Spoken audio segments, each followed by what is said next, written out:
ഈ മാരേജിന്റെ വേൾഡ് ഹിസ്റ്ററിയിൽ ഇത് ആദ്യത്തെ സംഭവിക്കുള്ളൂ. പെണ്ണ് ബോധം കെട്ടിയെടുക്കുമ്പോ ഒരു പെണ്ണ് കാണുന്നു.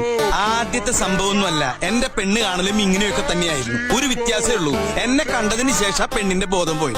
എന്നിട്ടാ കല്യാണം നടന്ന. പിന്നെ വേറൊരു തെണ്ടി വന്ന് അവളെ കല്യാണം കഴിച്ച് ഇപ്പൊ അന്തസ്സായിട്ട് ജീവിക്കുന്നു. അപ്പൊ ചേട്ടന് കല്യാണം കഴിക്കാത്തതിന് യാതൊരു വിഷമില്ലേ? വിഷമം വരുമ്പോ ഞാൻ ചട്ടകെടുത്ത് ചൂടുള്ള പായസത്തിലിട്ട് 2 ഇളക്കിളക്കും. എന്നിട്ട് വിഷമം തിന്നില്ലെങ്കിൽ 2 പപ്പടം കാച്ചും. ഉദാഹരണത്തിന് ഇവന്റെ ഭാര്യയോട് ഒരുത്തിന് പ്രേമുണ്ട്, അവൾക്കും ചെറിയൊരു ഇഷ്ടമുണ്ട്. താൻ വൃത്തികളെ പറയരുത്. പൊന്നെ ഉദാഹരണല്ലേ പറയണേ എന്ന് വെച്ച് ഇവന്റെ ഭാര്യയെ ഇവൻ അവന് കെട്ടിച്ചു കൊടുക്കോ? അങ്ങനെ കെട്ടിച്ചു കൊടുത്ത ഈ പന്നിനെ ഞാൻ വെറുതെ വിടോ?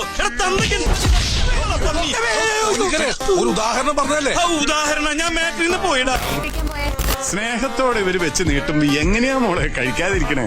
സ്നേഹത്തോടെ തിരി ആട്ടുംകാട്ടെടുത്ത് ഉണക്കമുന്തിരി എന്ന് പറഞ്ഞാൽ നിങ്ങൾ തിന്നോ? വെറുതെ ഒരു മിനിറ്റ് പോട്ടെ മോളെ. ഇതൊക്കെ കേട്ടിട്ടേ എന്റെ മസിൽസ്